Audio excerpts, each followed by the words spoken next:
Khalid? Yeah, I saw you. You ready?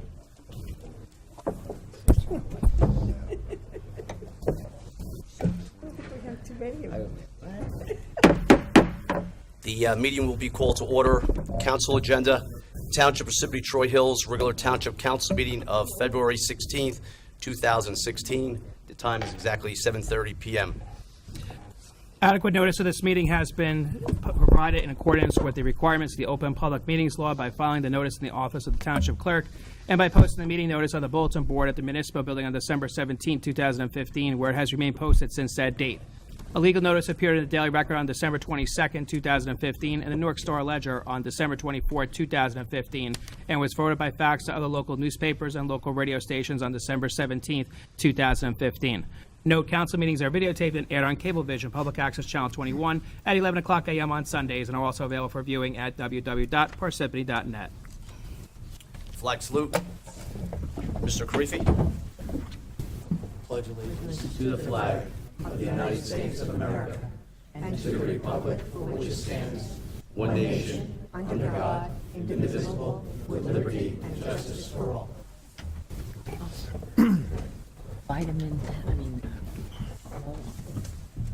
Roll call. Mr. Carriffy? Here. Mr. DePiero? Here. Ms. Grignani? Present. Mr. Peluso? Present. Mr. Valori?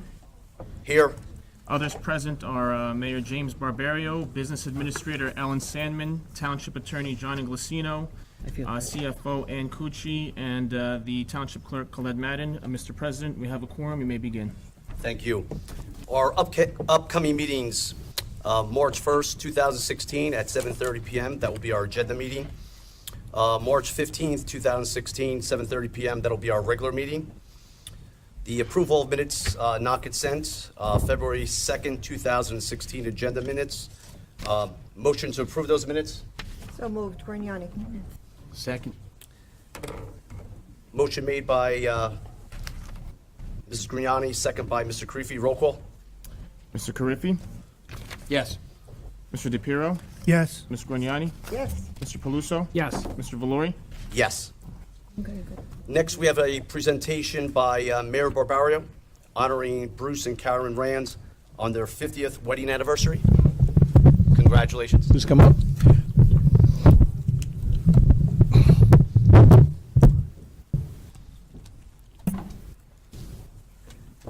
Hi, Mrs. Rand. How are you? Before I read this, I received an email from your daughter, Jennifer, and she was very excited when I spoke with her to have this proclamation for you. 50 years of love, which is awesome. Now, when you got 1965, I was 5 years old, so, and I know I didn't need glasses then. Township of Parsippany Troy Hills proclamation, whereas the year was 1965, and the place was University of Maryland, where Bruce Rand first caught a glimpse of Karen Smith wearing a lovely blue dress and carrying a flute. Never before had he seen anyone more beautiful, and it was no doubt that it was love at first sight. And whereas Karen Smith and Bruce Rand were shortly thereafter united in marriage on February 18th, 1966, and are now celebrating their golden wedding anniversary. And whereas the newlyweds settled in Maryland, where Bruce worked in a bank while attending the school, and Karen was a stay-at-home mom until working in an insurance company to help put Bruce through college. And whereas as a certified public accountant with Toys Ross and Company, Bruce often moved his family around until finally settling in Parsippany in 1983, where they resided ever since. And whereas over the course of their marriage, Karen and Bruce raised two lovely daughters, Jennifer and Victoria, and the wonderful family continues to flourish with their son-in-law, Andy, and two beautiful granddaughters, Logan and Taylor. And whereas this is an important milestone in their lives, marking 50 years of love, devotion, and mutual support that enable them to be the strong, loving couple that they are, and good friends and caring neighbors they have been to so many throughout the years. Now, therefore, I, James R. Barbario, the mayor of the Township, Parsippany Troy Hills, do hereby extend personal congratulations to Bruce and Karen Rand on the occasion of their 50th wedding anniversary, and further extend best wishes for continued health and happiness in years ahead, dated the 16th day, February 2016. Congratulations.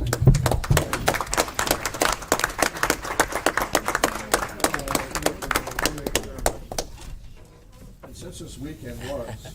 Valentine's Day. I thought this would be. Nice. That was awesome.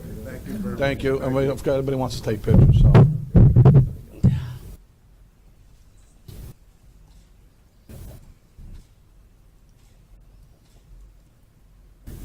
Congratulations. Congratulations. Congratulations.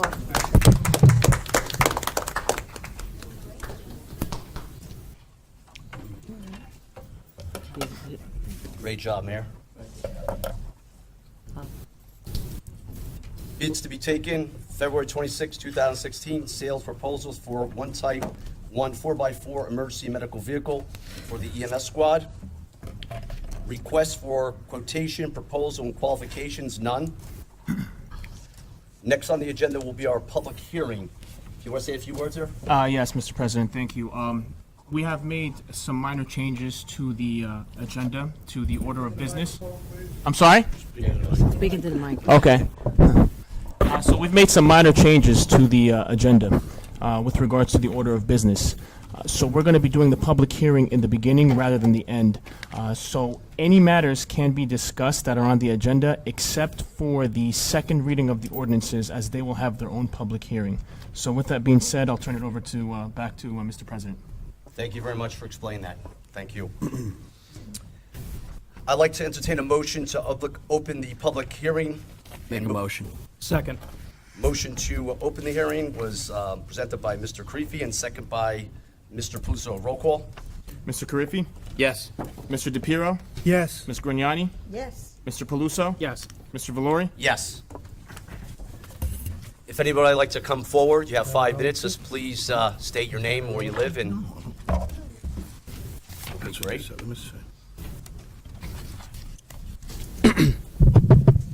You could also sign in too. I did. Great.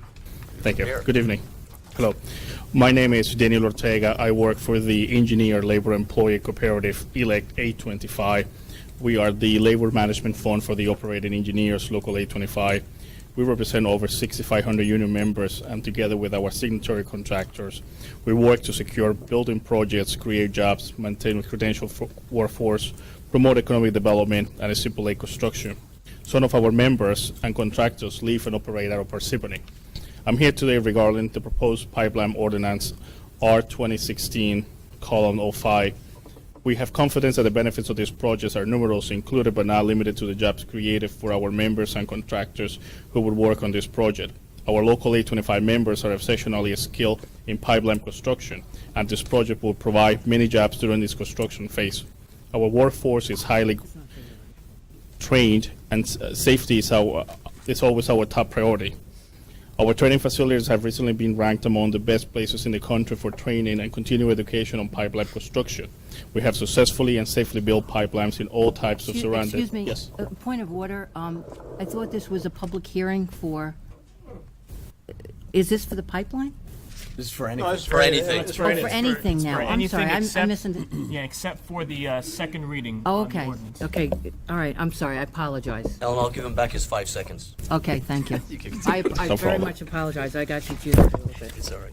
We have successfully and safely built pipelines in all types of surroundings, including environmentally sensitive areas. Our members are active outdoorsmen and women who are committed to preserving the environment for future generations, and to suggest that we're driven only by consideration for jobs at the expense of public safety or the environment is in itself a gross oversimplification. This project is not only solely about construction jobs. Our members don't just work here. We live here, and we raise our families here too. We also know the benefits of safe, reliable energy sources for our communities, and these projects will help to protect this area in the long run. In order for New Jersey to remain economically competitive and a great place to live, we need responsible energy infrastructure development. Pipelines are an integral part of a sound energy policy, and they are the safest and most reliable way to transport natural gas or petroleum products. This project is the perfect example of the type of construction projects that are important for our organization and members. At the end of the year 2013, our operating engineers successfully completed the New Jersey portion of the Tennessee gas pipeline. This $2 billion pipeline extended 105 miles through Pennsylvania and 23 miles through New Jersey. crossing over several state-owned preserves and parks, including the Appalachian Trail, Ringwood State Park, McCormick Pound, and the Ramapo Reservation, or as many residents of North Jersey call it, our backyards. ELEC is strongly opposed to the proposed ordinance tonight, which unfairly targets the Pilgrim Pipeline. We believe that opposition to this project is premature, based on fear and uncertainty, rather than fact. We respectfully ask this council to table this ordinance until better information about this project is available. Thank you very much. Thank you, sir.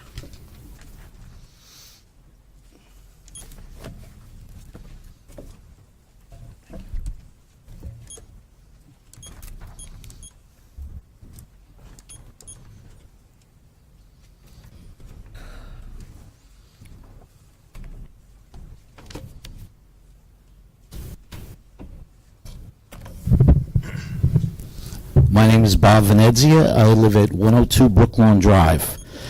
There was an article in the Roy's Corner section of the Parsippany Focus that stated that Parsippany is currently paying the Fairview Insurance Company medical plan administrative fees that are twice what the company charges to other municipalities in the state. The article calculates that the taxpayers of Parsippany are paying an extra $165,000 per year in overcharges because of this. My first reaction was that maybe Parsippany was receiving some extra services that other towns were not. However, administrative tasks such as enrolling new members, storage of personal information, processing contributions and claims, comprehensive record keeping, and production of monthly statements are basically the same for any participant regardless of where they live. In fact, Fairview probably uses a single computer system to do the bulk of the administrative tasks for all of the towns. If you haven't already done so, tonight I'm asking the mayor, the business administrator, and the council to rectify this overcharge. It seems like the administration did not perform due diligence before entering the contract with Fairview, resulting in a bad deal that needs to be corrected immediately. The township should also consider replacing Fairview with another administrator. Why should Parsippany continue to use a vendor that has overcharged our taxpayers for so long and for such a large amount of money? And another thought is that, when something like this arises where the township has been overcharged, it's only natural to ask oneself, where else is the township being taken advantage of? Before the end of this year, the administration should conduct a review of all outside vendor contracts, including comparison costs to other towns, just to make sure that Parsippany is not being overcharged. So tonight I've made several recommendations. Put an end to the $165,000 per year administrative overcharge by Fairview. Terminate Fairview as administrator of Parsippany's medical benefit insurance plan, and conduct a cost review of all outside vendor contracts by the end of the year. I'd like to hear what actions you plan on taking with regard to each. Thank you. Okay, great. Robert, I'm going to respond. First and foremost, Roy's Corner, I don't know if you've noticed, it's just a one-side story, only Roy's opinion. Fact of the matter, it's not $50 per head per employee. But what Mr. Mesmer fails to mention, over the course of Fairview being our broker, how much money Fairview has saved the township. I think it's close to 3.7 to almost $4 million. Last year, we had a reduction in our premium of approximately $1.5 million because of the due diligence. This year, there is no increase in our premium whatsoever. Okay, so when you read Roy's Corner, you can call my office and I'll give you the other side of the story. I mean, that's the most I can give you right now. So Fairview provides the actual insurance as well as the administrative? Third-party administrator. We're self-insured. The township is self-insured. Fairview is our broker. They procure the process. That's what they do. By state law, they're the procurement. They got us the insurance. They're our broker, and they go above and beyond. way above and beyond that I feel most brokers didn't. The prior broker that we had two brokers at the same time. That's why I switched to one broker. I felt they were a much better broker. But that being said, though, there's certain things you don't hear and you don't see because it's a one-sided story. So it's not, and I'm almost positive to say it's not $50 per employee. So, and I'll get you those numbers, what they really are, because you asked for them. Okay. Thank you. And I would just suggest, Mayor, and maybe Ellen and Ann, if you could do maybe a spreadsheet to show, like a cost-benefit analysis of what the costs were in the past and where What I we're will at do with is savings. I'll do that, and right, you just said it, and the savings. So hopefully our next council meeting, we'll have those figures, and if there's question concerns, because I know that still is an issue that's going to come up on the agenda for a vote. But again, these are all question concerns that, the public needs to know, and it informs obviously the council. And actually, this will be something good for our finance committee, Mrs. Grignani here, who put her name out here right now, along with Mr. Peluso. They could also work with the CFO and BA and get some numbers defined in that too. But we are talking about they just charge just administrative fees, is that, or is there something else? I don't want to answer on behalf of the mayor. I'll get the numbers, and first and foremost, I don't know where Mr. Meadows got those numbers, $50. They probably did some addition, multiplication, and all that kind of stuff, but it's not, I don't think it's that high. I don't want to answer on what the numbers are because I'm not exactly sure, but by our next council meeting, hopefully we'll get that information defined. Okay, thank you. Is that fair? Yeah. Okay, thank you.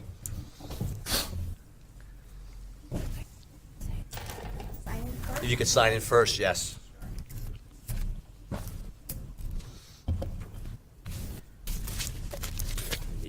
Of course you can. Told you. Better stop. I'm going way above my feet.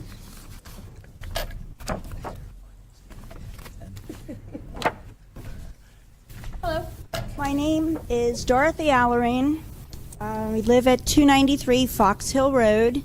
Mail address is Denville, but I've been paying taxes for 45 years, since 1971, to Parsippany, which was voted one of the best towns ever. My concern that I am here tonight about is I recently realized that there was a proposal in Parsippany on Fox Hill Road doing some investigation to decide whether or not the road should be widened.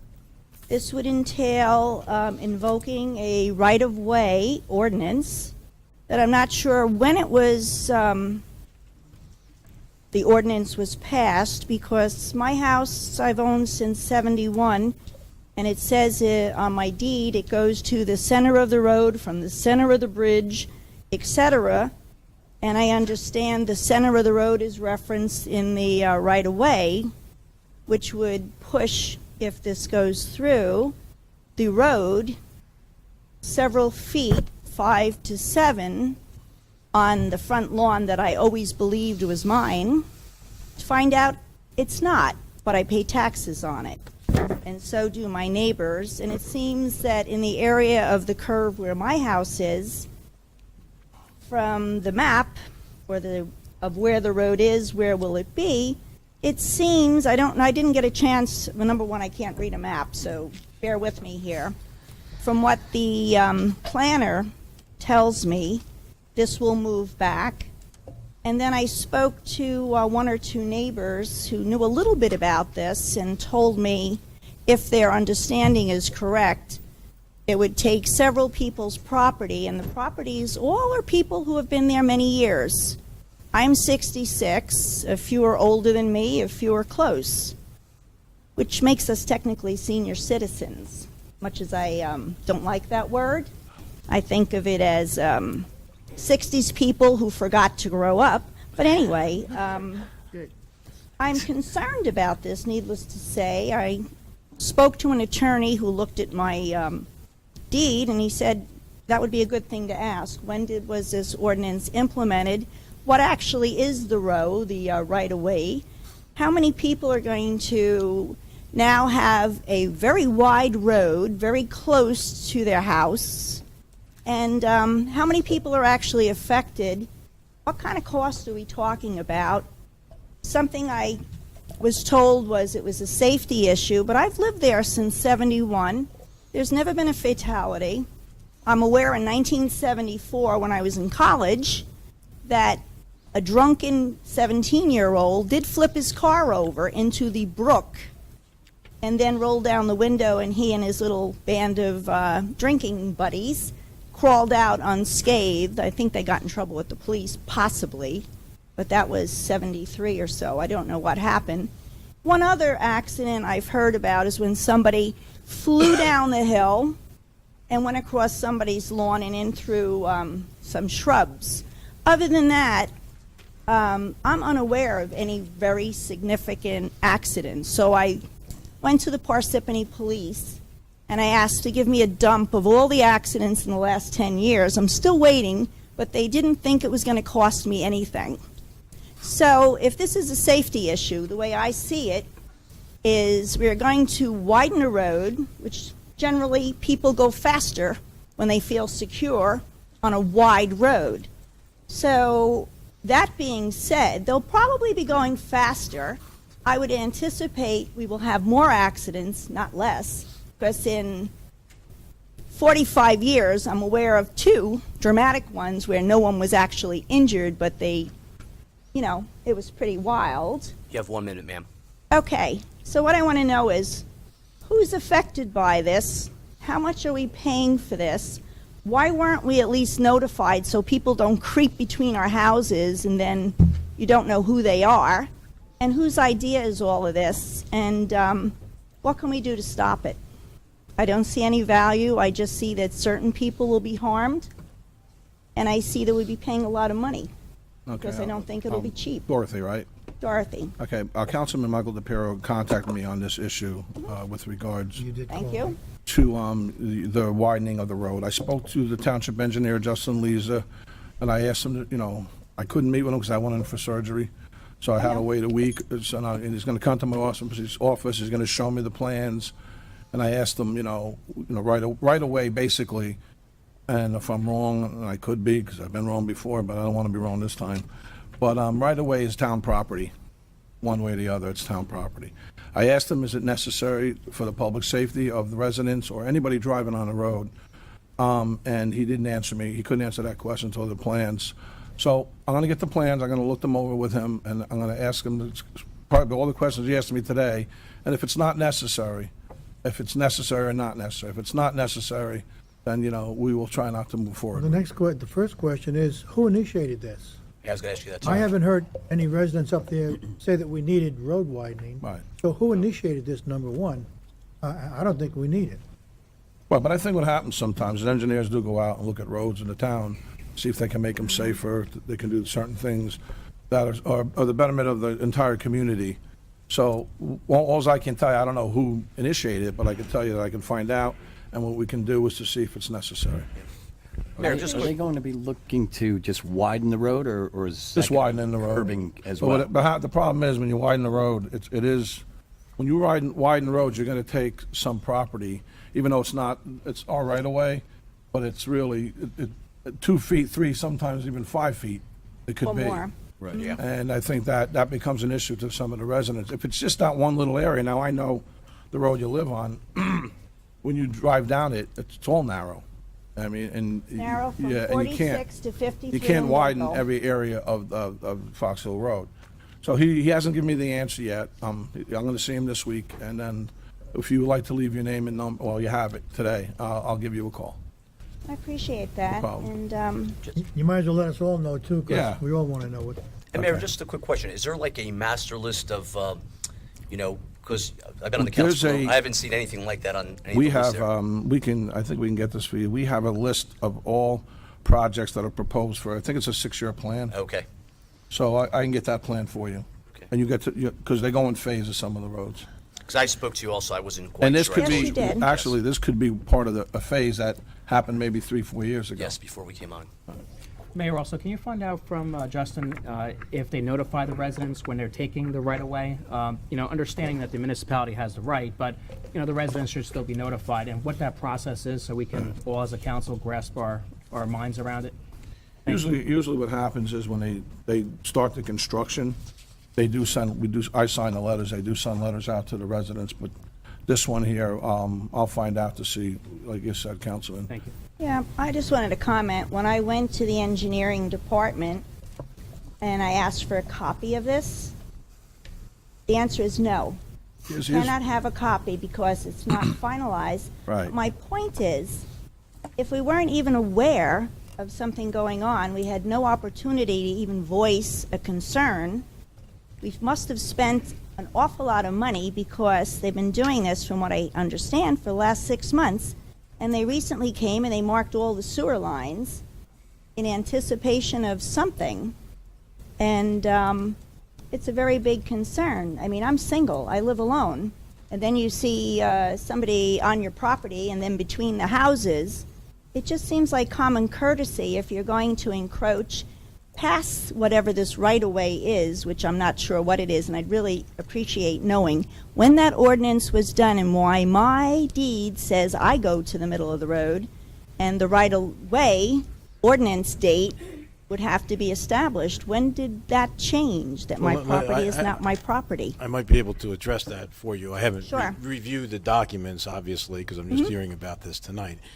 But generally speaking, a right-of-way is an easement.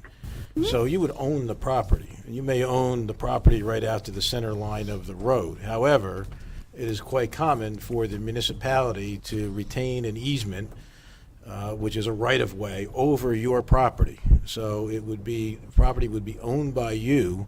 However, the township would have a right to utilize that property for road widening or whatever it is they want to do, and would have an absolute right to do that. That's a common structure. So you can both own it out to the middle of the street and yet not have the right to use a portion of property that would be, visually along your front road, but part of the right-of-way, just like the roadway would be, just like the public roadway would be. If you own out to the middle of the street, then part of that roadway is technically on your property. And that's just a common way that property was subdivided and developments are approved. So, again, I haven't reviewed any of the documentation in regards to this particular issue, so I don't want to comment on this particular issue, but what you're saying is consistent with the way, these things commonly go. Interestingly, engineering says it's not your property. It's the town's property. You say it's my property, but the town's going to take it. They say it never was yours. Yeah, I want to know just when was that ordinance, and I'd love to see a copy of Yeah, it, because I understand you're required to keep copies of the right-of-way ordinance, and I'd like to really look at it because I understood exactly what you said, and it's exactly opposite of what engineering says. And to be perfectly honest, you're an attorney, and I'm a social person. Wow. So you know more than I do about that, but I That means more certainly people can like you read. than like me. But what happens is, again, and it's speaking, technically, there's not a taking. I've heard the word taking. A taking legally means when government exercises its right of eminent domain to Right. take somebody else's property. And in that case, there's a whole legal procedure. There's a requirement that property owner be paid just compensation Exactly. for their property. That doesn't sound to me like what we're talking about here, although, again, I haven't seen any of the documentation. A right-of-way is something different. A right-of-way means that that particular property there would be an easement for the public benefit in favor of the township. So the township exercising its rights, assuming that it is or it does here, and I'm making this comment generally, is not taking property. It's merely exercising its rights with regard to a right-of-way, which does not involve the taking of property. I just Almost wanted sounds to- like a bandit saying, "Give me your money," but they didn't take it.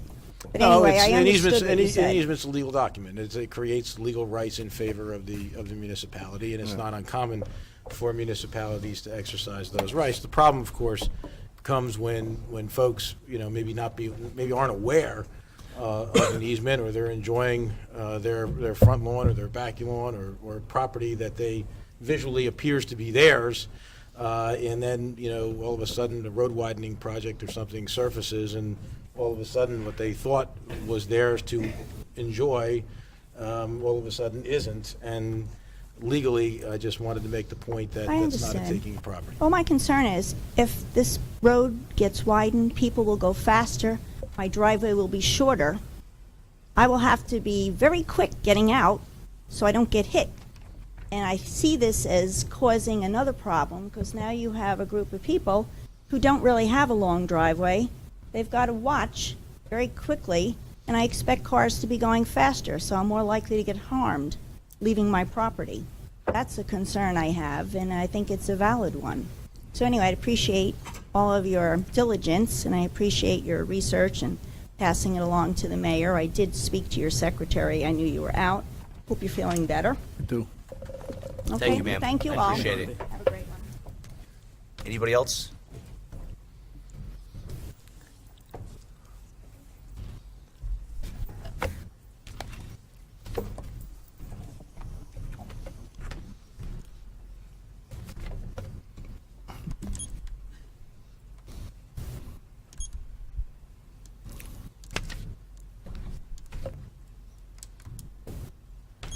Hi, I'm Steve Arnold at Fork Raven Road in Mountain Lakes, and I'm here about the Waterview Tract. A little different than you might expect, maybe. It's not about the settlement agreement, which settlement agreement's fine with me. It's about the remainder, the whole Waterview Tract, the rest of the properties, and the buffer zone along the north edge of that behind Forest Drive. The POD ordinance said that there could be staged development of the tract, and at each stage there's to be planning, there's to be set aside the open spaces, etc.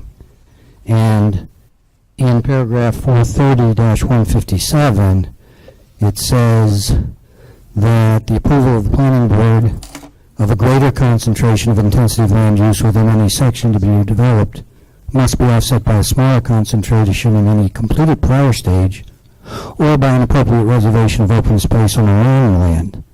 Such reservations shall, as far as practicable, defer the precise location of such open space until an application for preliminary approval is filed. Well, things are being completed now. This is the end, the final development of the Waterview Tract. It's time to formalize the open space of the entire tract to get that to be real. I've heard Mr. Inglesino before say that if you have a buffer zone in an ordinance, it's not necessarily permanent. Ordinances can be changed. So we have to get it finalized. We have to get easement. I heard the word easement before. Conservation easement. Can you do me one favor? Can Sure. you step away from the mic a little bit? Too loud? Is there feedback here? It's an echo. Yeah, I'm Okay. Yeah, it's good. Is it better here? Yeah, it's good, yeah. Okay. So there are various mechanisms that can render the buffer zones along the northern edge to be preserved into the future legally, made into easements, go into deed restriction, whatever. And it's really important that that be done. I don't know if it's for the council to do it or the planning board. The lawyers have to be involved in it. But if it isn't done, something bad can happen about that buffer zone of the rest of Waterview. It's going to be solved for this last lot, but the rest of Forest Drive's protection is at risk. And there's a whole bunch of things in the POD ordinance that I could tell you where it says things about open space, but everybody can read that, and that's a concern that I don't want to slip through the cracks, and it's got to be done now, I think. It should have been done in the 80s as things went along. I don't think it was, but it needs to be resolved now. Thank you.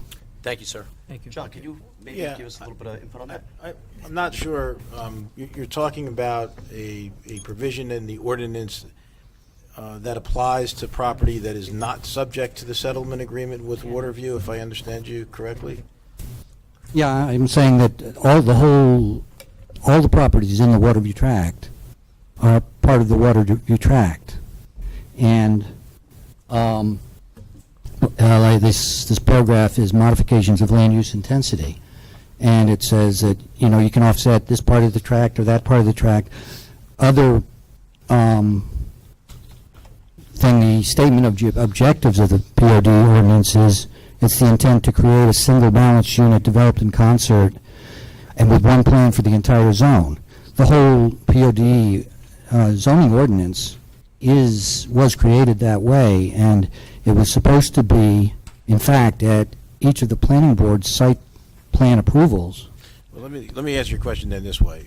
If, to the extent that what you're talking about relates to the Waterview property, which is the subject of the settlement agreement, then I would suggest that you attend the planning board meetings and raise these issues with the planning board, who would be able to require additional quote-unquote permanency, if you will, with regard to buffers, so long as they do not adversely impact upon the settlement agreement that was reached and the subsequent zoning ordinance that was adopted by the governing body. We've always envisioned that once a site plan is filed, which I understand will be pretty soon, there will be a site plan application before the planning board, and that will provide the applicant, the board, and interested parties with an opportunity to view site issues, as it relates to a filed plan. And it's not uncommon that permanent buffers and easements and so forth will be established as part of that process, which is not for the governing body, that's for the planning board. It could be. That's part of what I kind of envisioned, that maybe with the current or the upcoming site plan application, this can all be resolved there. But I think it's important for the council to be aware of this because there's some legal ramifications. I think that your issues are more appropriately addressed to the planning board as part of the site plan application process, and of course, to the extent you live within 200 feet of the property, you'll be noticed of that. If not, there'll be public notice in the newspaper, so keep your eye out, because from what I understand, the application will be submitted fairly shortly, which is an obligation under the settlement agreement. And then to the extent the planning board has recommendations with regard to properties that are within the POD zone but not within the Waterview tract, then the governing body can certainly consider those recommendations as well. Yeah, I think that part is when it comes maybe back to here. Maybe the next step is the planning board, which I'll attend the next planning board meeting to try to get this incorporated in this site plan to the extent it can be done, and then to the extent it can't be done because it's that lot. Well, they're going to consider, the planning board will consider the application, and you know the process, I think, right? Yeah. You'll have the opportunity to ask questions, and then at the end of the applicant's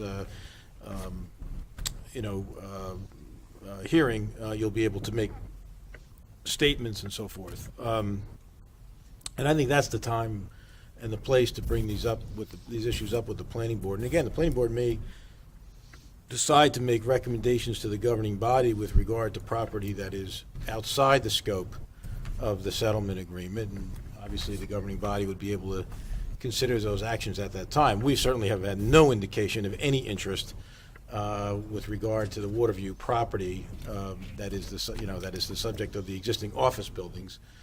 So if there's anything. Well, that's what I expected. That's kind of why I'm coming out to alert you, because there's some really important implications here that I don't want to say what they are. Thank you. Thank you. Thank you. Thank you.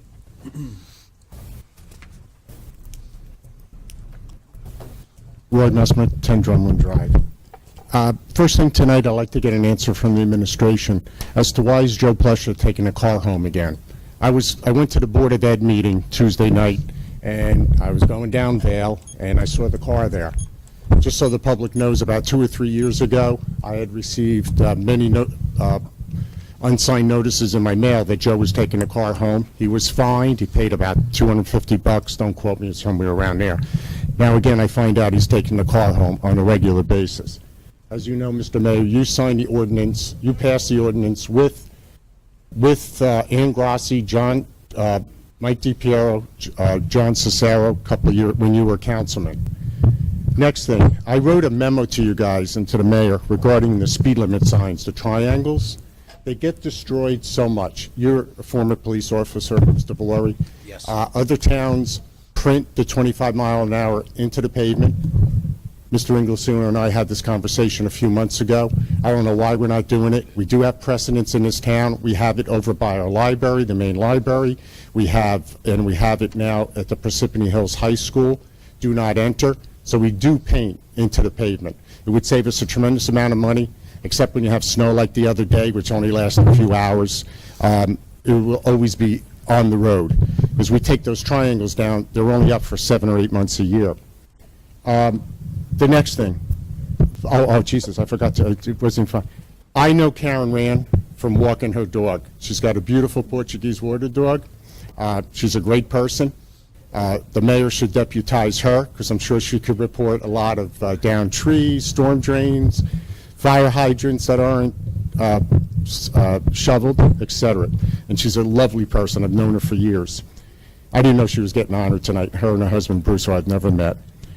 Regarding the citizen the resident that came up here tonight regarding Roy's Corner, on Roy's Corner, I hope the mayor gets back to him on the whole answers everything I said in my Roy's Corner. It wasn't just the fee that Fairview gets, and by the way, Graham and his good buddy, State Senator O'Toole, each of them made a $7,500 contribution to the Morris County PAC, which I'm sure got filtered down to the last mayoral election for signs or whatever, flyers. But going back to that Roy's Corner, not only did I cover the fee that Fairview charges us, I also covered how the last paragraph, and you know it's not like me to pat Chris Christie on the back, but he makes the state program so much more attractive now. But the most important thing, and Mr. Mayor will remember this, and so would Mr. DiPiero, I'm the one that stood up here in 2008 and chastised the council for getting involved in a Morris County JIF, which was self-insured.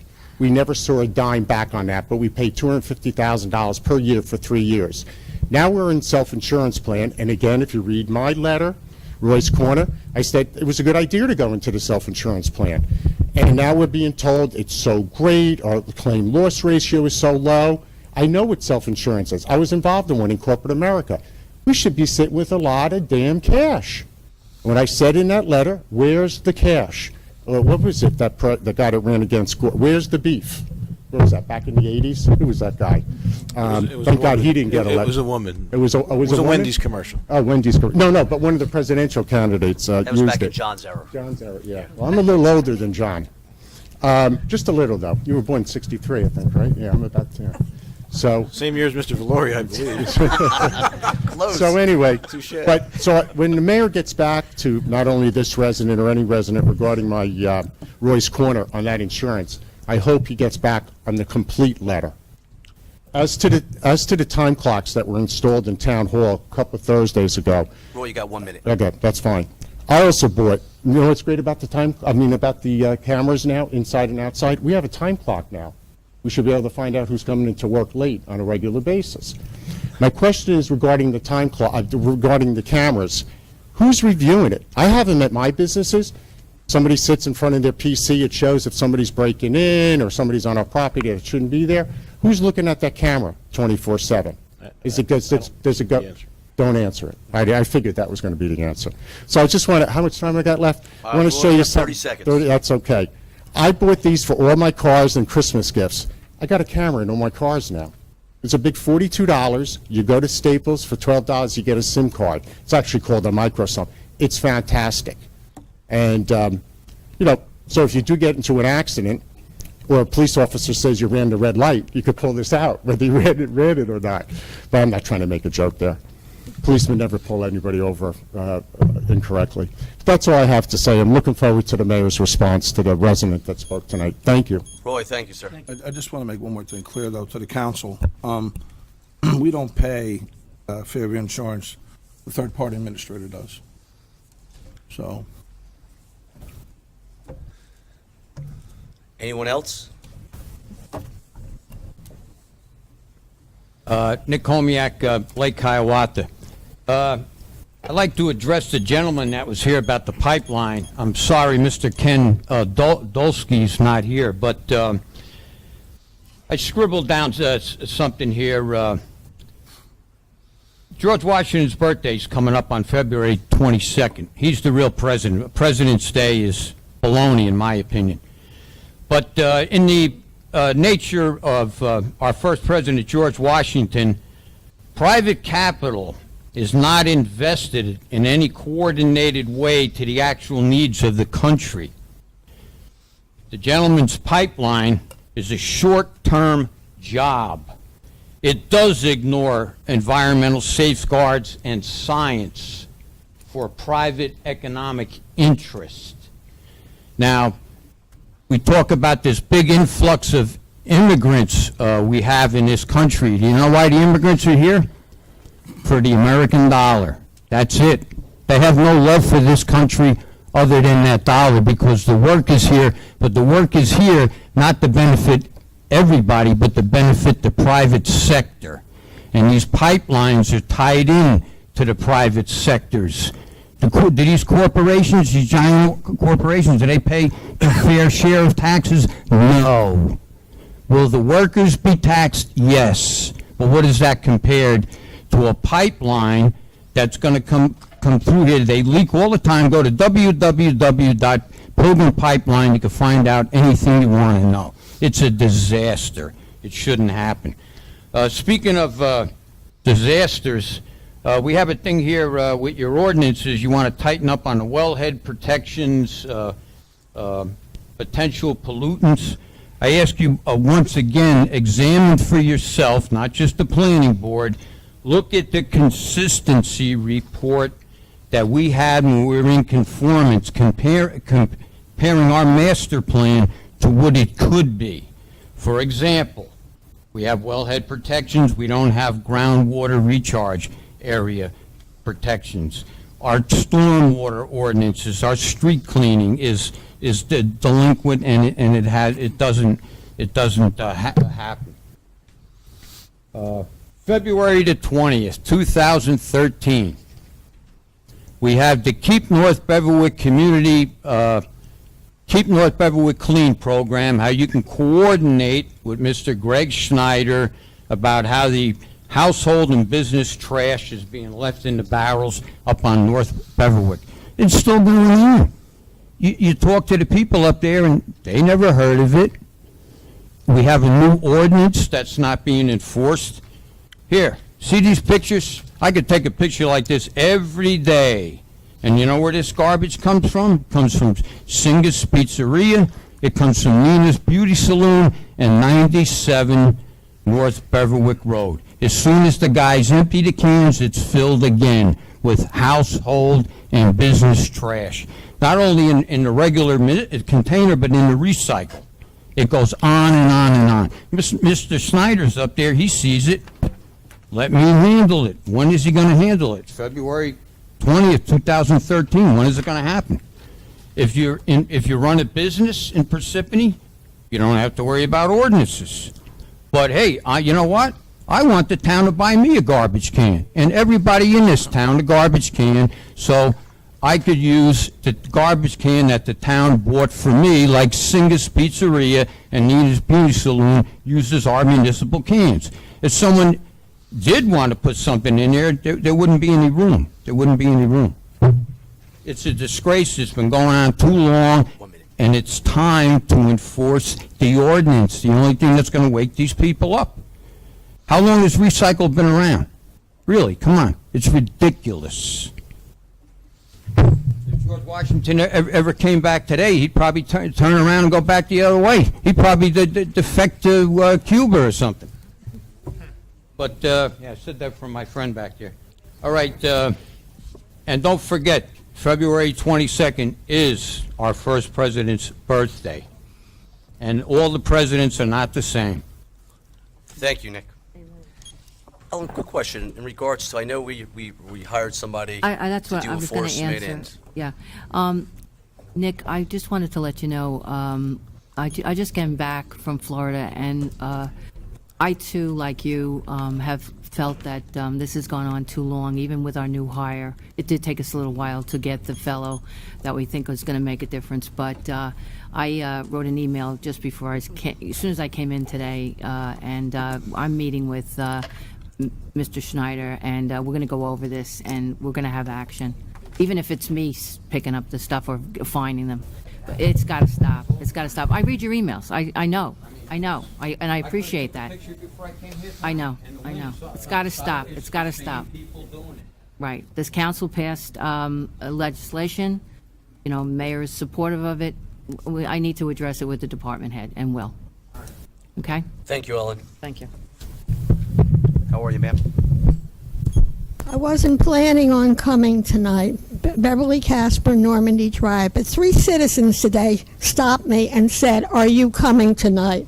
Somebody is hearing me. I hope you are too. Since we last met, the Daily Record did an editorial about fire hydrants. I brought it up that Monday and made sure each of you had it in your mailbox. Whether you were on vacation or not, I left it for you. It took note of the fire hydrant problem. And I thought they really said it the way it should be said. The Montville newspaper also had an article on hydrants and their clearing. But they had an interesting comment that our local paper failed to put down, that the hydrants are a neighborhood problem and situation. Both these articles made mention of the fact that seniors should not be doing the clearing. The hydrants are a neighborhood problem. It seems that the notice of the hydrant is around us.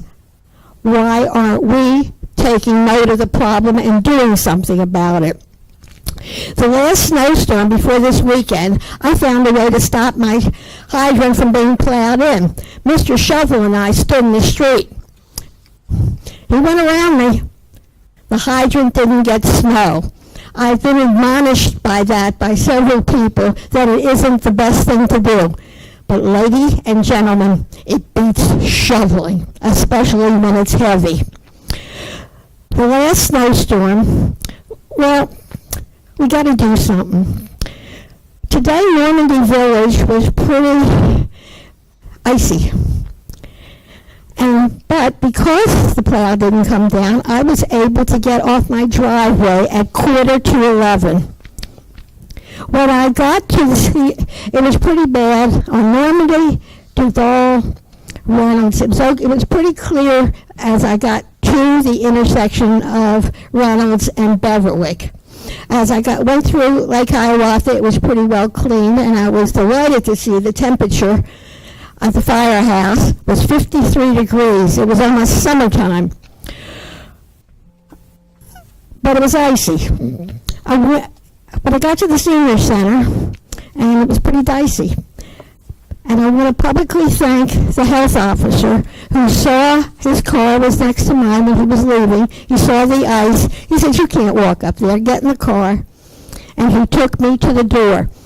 I felt like a little old lady, but so what? I didn't fall. And someone cared.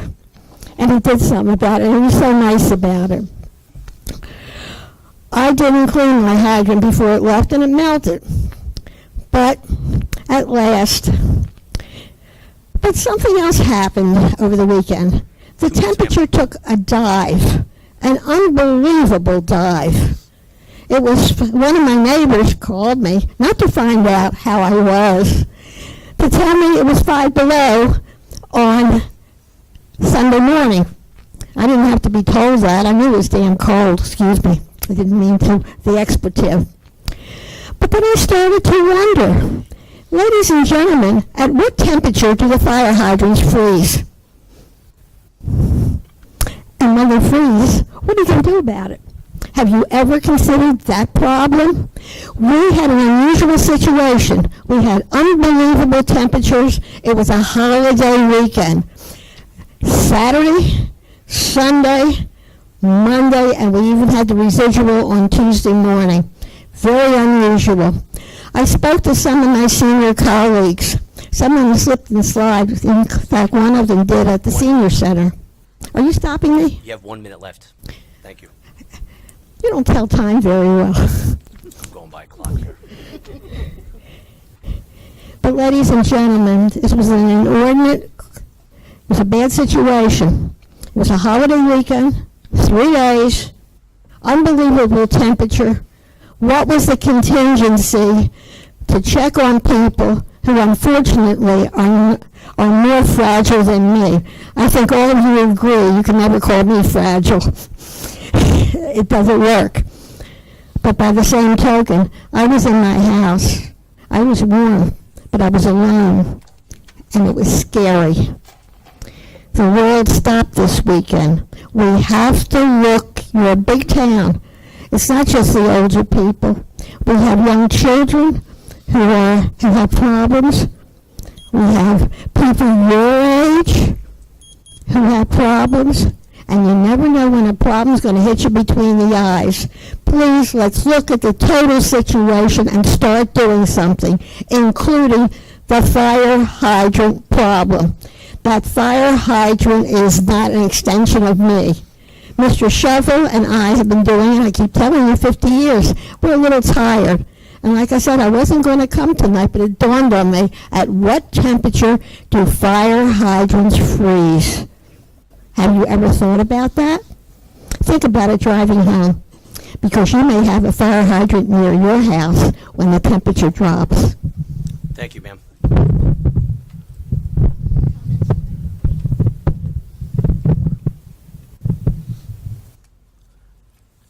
Anybody else?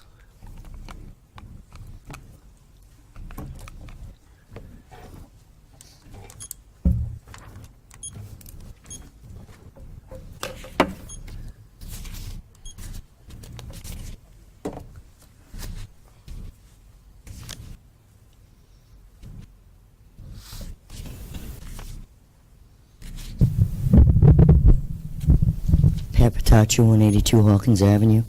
I've got 4 questions this evening. First one to Rob. Last week I had asked you a question regarding if Mr. Driscoll had gotten back to you. You had said yes. I'd like to know if you can share with the residents what was discussed. For me. The matter has been resolved already, and there's no conversation that him and I have had any further regarding it, because the matter has been resolved. It's after the fact at this point due to the timeliness of the return. What was the matter? The matter with the case and the questions that you had, at this point, the case has been dismissed, I believe. Mr. Inglesino, could you address that? No. No.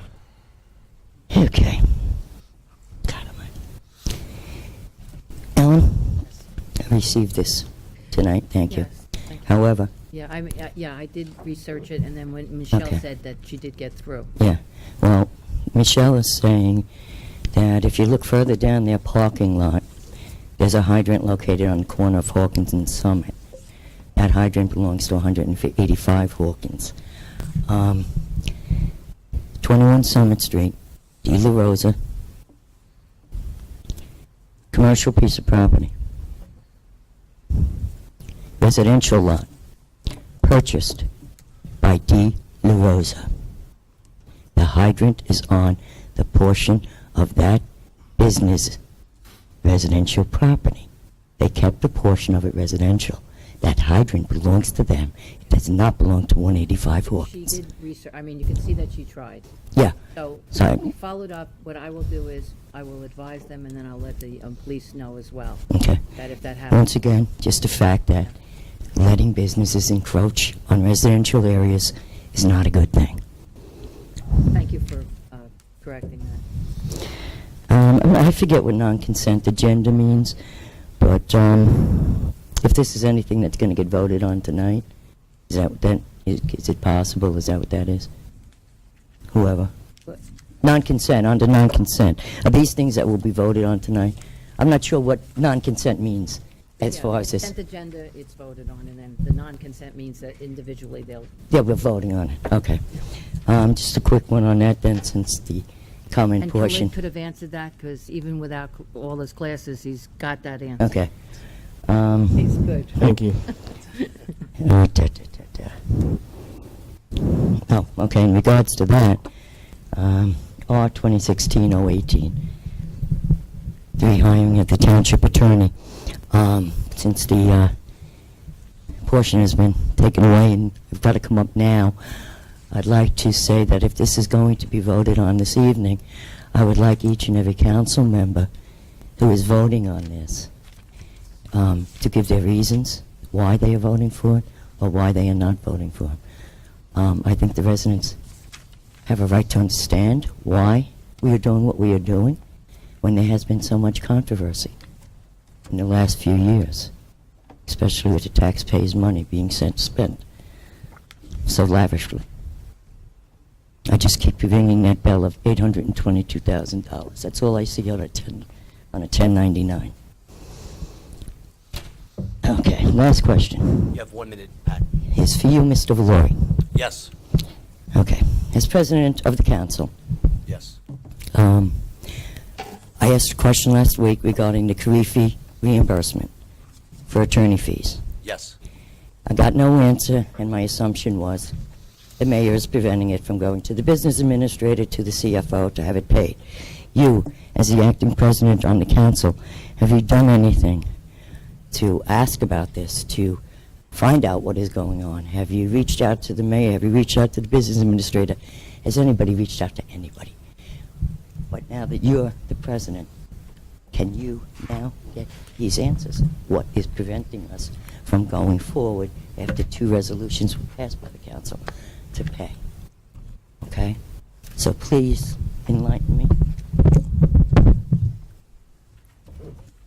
Well, obviously, I was here when the resolution was passed.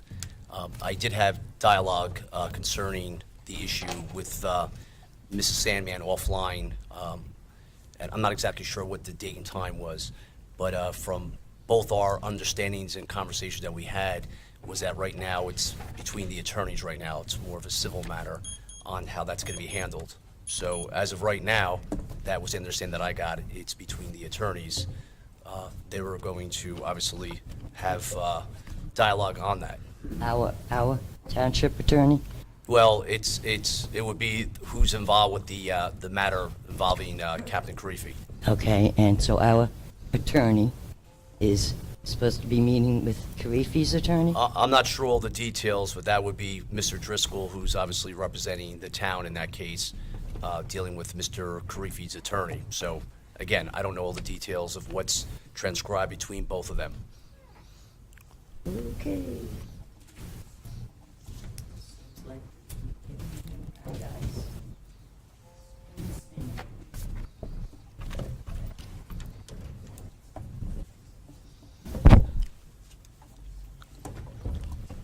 Hi everybody, Katie Cassidy, 7 Stephen Terrace in Parsippany.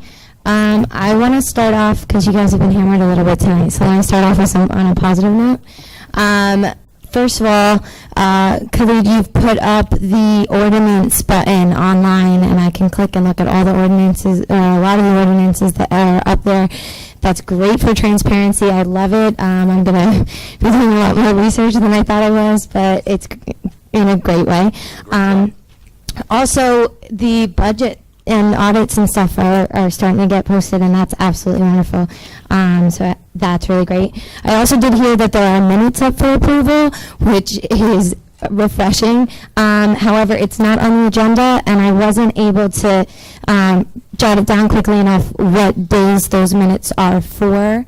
The minutes are for the February 2nd, 2016 agenda meeting. Yeah. The minutes are for the February 2nd, 2016 agenda meeting, And you'll see other minutes on that same button along with resolutions as well. So the minutes go back to 2005, and they're up, I believe, up until 2011 for now, but it'll be updated as we go along. Okay, great, thanks. And then Dorothy brought up great points about widening a roadway, how it does make you feel more safe, like you can go more quickly. And the understanding that things can be changed on your street without having any real notification of it kind of makes me nervous. I'm also concerned about the idea that these engineers are driving around and requesting what should be done without the public knowing what they're talking about. And I understand that they are hired by us and their responsibility is to the town and do what's best for the town. But I think that the public should have some kind of update on what they're thinking or what they're putting forward. That being said, the 6-year plan with the list of all the projects that you had mentioned before, I know that you said that you'd show that to the council because they have yet to see it. But I also would really like that to be available to the public as well, because I think that's important for us to know, especially if there's things going on. Like I've noticed around my block, they've written with spray paint, and I don't know what that means, but I know that it means they're looking to do something there. I think also that it's important as well to notify the public about tree removal in the area. I know that in the last 6 months alone, there have been 5 separate trees removed from just my block, just walking around my block, which is a lot of trees for a small area when you think about it in that time span. And at the same time, also, you know, I wasn't told about it. None of my neighbors were told about it, to the best of my knowledge. And I think that that's important for us to be notified on. As in addition to various projects with the roads and stuff. On tree removal, a property owner has property rights. And if they come and they get the proper permits to remove the trees, they don't have to notify, I don't think they have to notify the neighbors because it's their trees. So I don't know if that's what you mean, or when the town takes a tree down. I'm not just, I misspoke when I said tree removal. I also mean like with the trimming of the trees. Because that, I know the town comes around and does that. I also know that the various power and utility companies come around and do that as well. Well, I understand it's a necessary part of this whole thing. I do also know the university that I went to is an arboretum, and there's a very specific way that you can trim a tree to make sure that that tree is healthy. And I have tried to reach out to Jim Walsh in Parks and Forestry to set up a meeting with him, but he hasn't really been. He's not going to reach out to you. You have to reach out to me. Okay. Yeah, well, I reached out to you. I reached out to him, and then he told me I had to reach out to your office, Right. and then I reached out to your office, who told me to reach out to his office, and so now I'm back in this loop of how do I get to where I'm going? Obviously, I wasn't in. Yes. What we try to do, Katie, is residents do call our department heads, but to set up meetings on how they cut trees down, that's more of an administrative function. So you want to call my office and discuss it with me, I'd be more than fine with that. Well, I'll definitely set up a meeting to talk with you. However, the reason that I wanted to speak with Jim Walsh is because he's listed in the Tree City requirements as the person who's responsible to the township and to the individuals. So I wanted to speak directly with the person who was responsible for the trees, which would then be Jim Walsh. You will have that, but you still got to come through to my office, and what I'll do is I'll set that up. And the fact of the matter is, Jimmy's a professional. He knows how to cut trees down. Believe me, he knows how. He knows how to trim them. And when it comes to the public utilities, Jersey Central Power and Light, they get their professionals to do the same thing on trimming the trees. Because when it comes to public safety, when they cut the trees or they trim them, I think they really do know about the public safety of the area, considering they're handling the wires, high voltage and stuff like that. So, therefore, I will talk to Jimmy, and if we can set up a meeting, we will. And I just want to go on record as luck would have it. I'm meeting this February 18th at 2 o'clock with the forester of JCP&L, who will advise me the areas that they're going to be trimming because of wires and other concerns, and then we'll make sure we post it that's what's going on. Great. That's what we usually do. And then could you also ask maybe what the requirements for their tree trimmers are, like what the training they have to do, that would be great. Thank you. I objected to them many years ago on how far back they cut branches. Some of the trees are lopsided along Greenbrier. And the answer I got from the power company was they cut back they're not going to come back for 5 years. So they cut what they think they need to cut back so that those branches will not interfere with the high-tension wires for 5 years.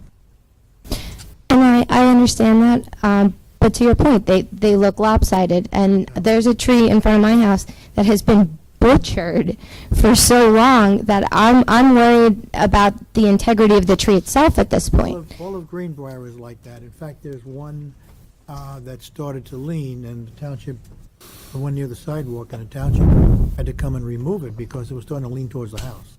Exactly. Thank you. Thank you. Thank you. Oh, sorry. And also, there weren't any updates. We were talking, you had mentioned that you'd have updates on the different committee meetings, and we didn't have that yet today, so. We did run out of time, but was there any information in regards to updates on the committee meetings at all, Ellen, at all? I think Khalid, are you meeting with Leslie on that? Some of Yes. the committees? Yes. Yeah, that'll be finalized soon then. Thank you. Thank you very much. Thank you.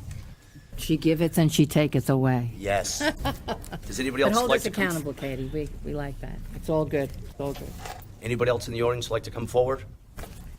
Okay. I'd like to entertain a motion to close the public hearing. Make a motion. Second. Motion made by Mr. Karifi, second by Mr. Paluso. Roll call. Mr. Carriffy? Yes. Mr. DePiero? Yes. Ms. Grignani? Yes. Mr. Paluso? Yes. Mr. Valori? Yes. Ordinances. Mr. DePiero, 2016:01. Ordinance 2016:01, an ordinance amending ordinance number 2015:24 entitled an ordinance establishing white-collar salary ranges for the township of Parsippany Troy Hills. The notice for the ordinance above was published in the Daily Record, the official newspaper of the township of Parsippany Troy Hills on January 22nd, 2016.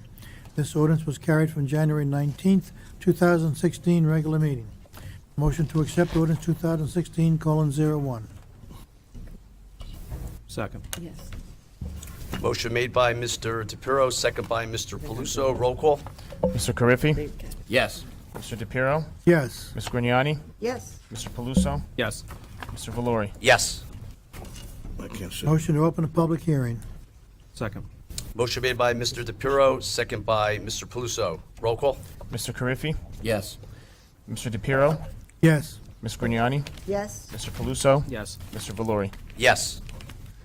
Anybody like to come forward on this particular ordinance, in this particular ordinance only, in the public? Motion to close the public hearing. Second. Motion made by Mr. DePiero, second by Mr. Paluso. Roll call. Mr. Carriffy? Yes. Mr. DePiero? Yes. Ms. Grignani? Yes.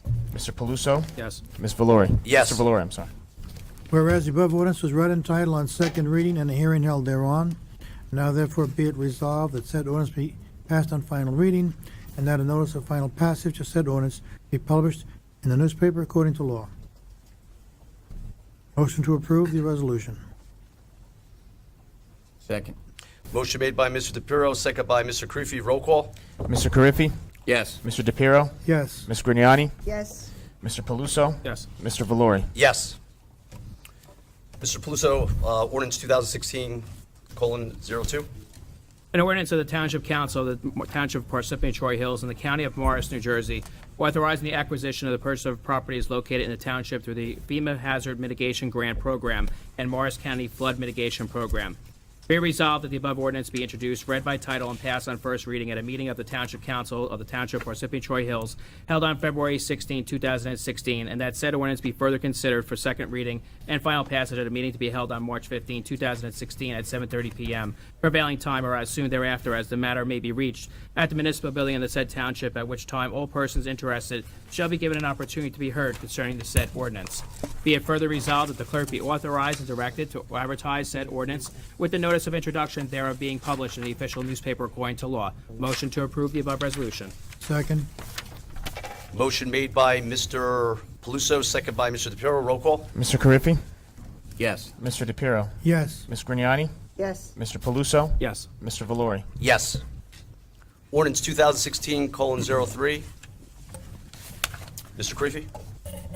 An ordinance amending ordinance 2015:24 entitled An Ordinance Establishing White-Collar Salary Ranges for the Township of Parsippany Troy Hills. Be it resolved that the above ordinance be introduced, read by title, and passed on first reading at a meeting of the Township Council of the Township of Parsippany Troy Hills held on February 16th, 2016, and that said ordinance be further considered for second reading and final passage at a meeting to be held on March 15th, 2016 at 7:30 p.m. Prevailing time or as soon thereafter as the matter may be reached at the municipal building in the said township, at which time all persons interested shall be given an opportunity to be heard concerning said ordinance. Be it further resolved that the clerk be authorized and directed to advertise said ordinance with the notice of introduction thereof being published in the official newspaper according to law. Motion to approve above resolution by myself. Second. Motion made by Mr. Karifi, second by Mr. DePiero. Roll call. Mr. Carriffy? Yes. Mr. DePiero? Yes. Ms. Grignani? Yes. Mr. Paluso? Yes. Mr. Valori? Yes. Loretta, ordinance 2016:04.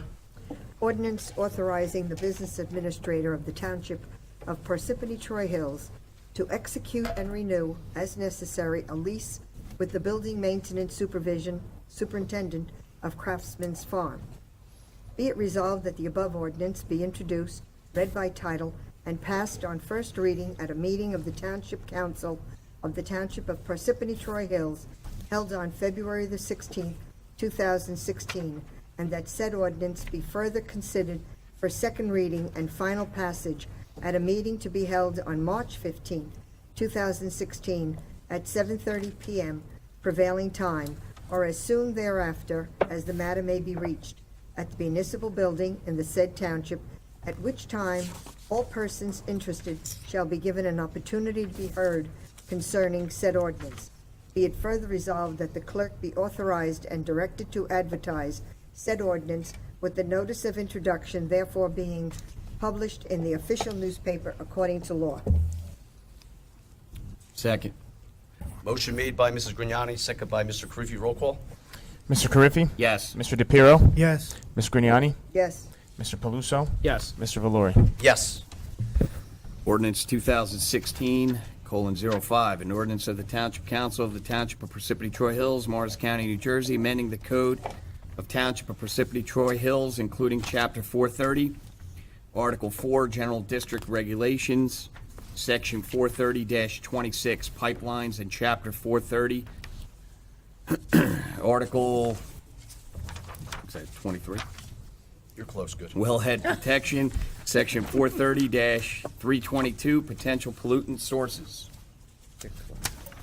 Be it resolved that the above ordinance be introduced, read by title, and passed on first reading at a meeting of the Township Council of the Township of Parsippany Troy Hills held on February 16th, 2016, and said ordinance be further considered for second reading and final passage at a meeting to be held on March 15th, 2016 at 7:30 p.m. prevailing time, or as soon thereafter as the matter may be reached at the municipal building in the said township, at which time all persons interested shall be given an opportunity to be heard concerning said ordinance. Be it further resolved that the clerk be authorized and directed to advertise said ordinance with the notice of introduction thereof being published in the official newspaper according to law. Motion to approve made by myself. Second.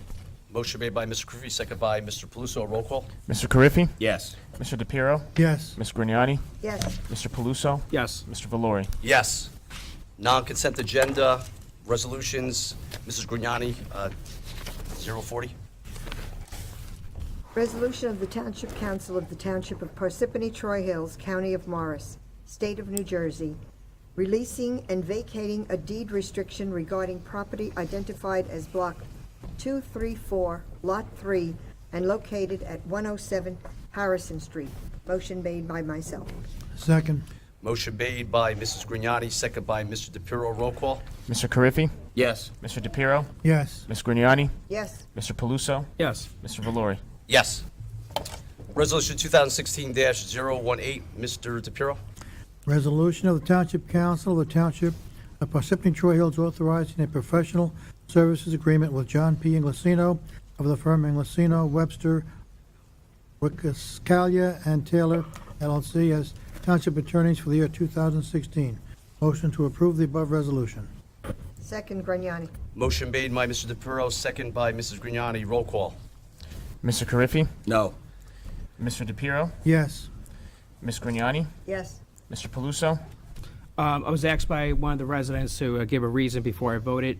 I think the costs are astronomical, more than the county actually pays for legal fees, and I strongly believe that the rate for legal fees should be fixed. So I vote no. Mr. Valori? No. Resolution 2016-054. Mr. Paluso. Resolution 2016-054, resolution of the Township Council of the Township of Parsippany Troy Hills confirming the appointment and awarding a contract for professional architectural services to Durham Meta, Inc. Motion to approve. Second, Grignani. Motion made by Mr. Paluso, second by Mrs. Grignani. Roll call. Mr. Carriffy? Yes. Mr. DePiero? Yes. Ms. Grignani? Yes. Mr. Paluso? Yes. Mr. Valori? Yes. Mr. Creepy? Resolution of the Township Council, Resolution 2016-055. Resolution of Township Council of the Township of Parsippany Troy Hills authorizing budget appropriation reserve transfers. Second. Motion made by Mr. Karifi, second by Mr. DePiero. Roll call. Mr. Carriffy? Yes. Mr. DePiero? Yes. Ms. Grignani? Yes. Mr. Paluso? Yes. Mr. Valori? Yes. Resolution 2016-056. Mrs. Grignani? Resolution of the Township Council of the Township of Parsippany Troy Hills authorizing a person-to-person transfer of plenary retail distribution license for SRJJ Incorporated. Second. Motion made by Mrs. Grignani, second by Mr. Karifi. Roll call. Mr. Carriffy? Yes. Mr. DePiero? Yes. Ms. Grignani? Yes. Mr. Paluso? Yes. Mr. Valori? Yes. Mr. Karifi, consent agenda? Consent agenda, be it resolved, all items listed with an asterisk are considered to be routine and non-controversial by the Township Council and will be approved by one motion. There will be no separate discussion of these items unless a council member so requests, in which case the item will be removed from the consent agenda and considered in its normal sequence on the agenda. Motion to approve the consent agenda. Second. Motion made by Mr. Karifi, second by Mr. Paluso. Roll call. Mr. Carriffy? Yes. Mr. DePiero? Yes. Ms. Grignani? Yes. Mr. Paluso? Yes. Mr. Valori? Yes. At this time, I'd like to make a motion to adjourn the meeting. Make a motion. Second. Motion made by Mr. Karifi, second by Mr. Paluso. Roll call. Mr. Carriffy? Yes. Mr. DePiero? Yes. Ms. Grignani? Yes. Mr. Paluso? Yes. Mr. Valori? Yes. Have a good night, everyone. Good night, everyone. Be safe going home.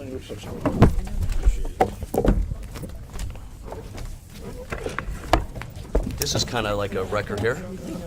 That was great.